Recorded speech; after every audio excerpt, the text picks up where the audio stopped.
Few years ago, Sudan seemed on the verge of peace and change. After decades of authoritarian rule, hope flickered but is only shattering with every passing day. Sudan marked a grim anniversary, 1 year of devastating conflict.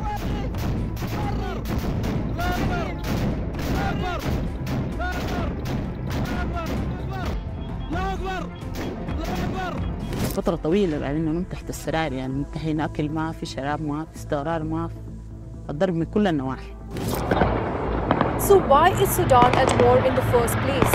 And what is the status of the conflict 1 year on?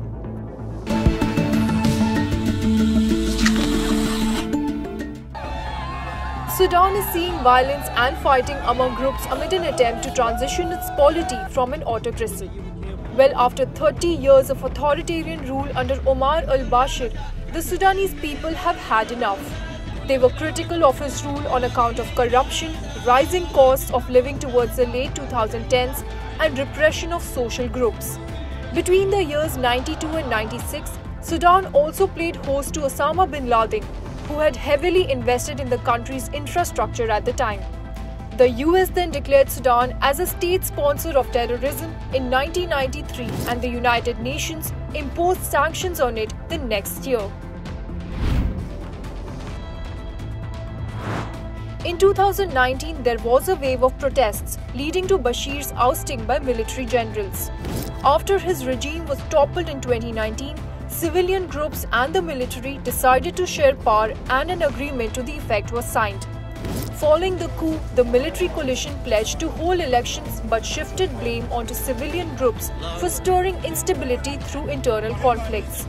Critics argue that the military, deeply entrenched in Sudanese politics and economics, was reluctant to relinquish control to civilian authorities.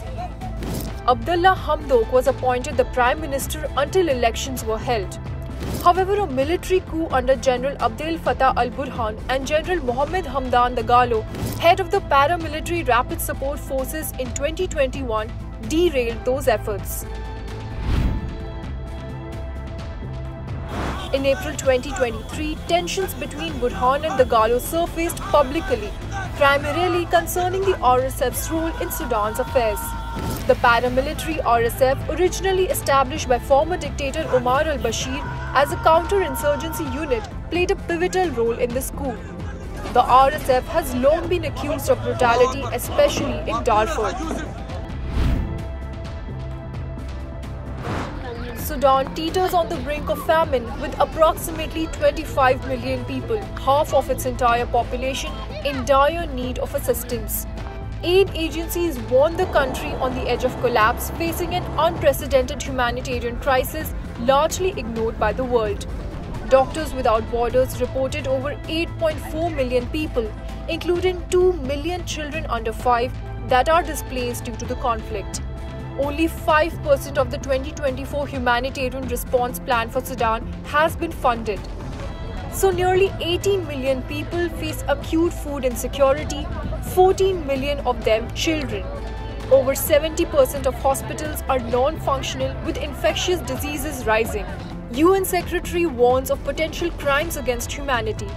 The war between the Sudanese armed forces and the Rapid Support Forces has caused countless civilian casualties and displacement.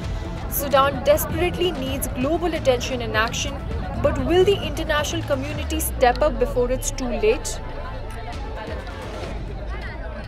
For more informative videos like this, keep watching India Today Newsmo.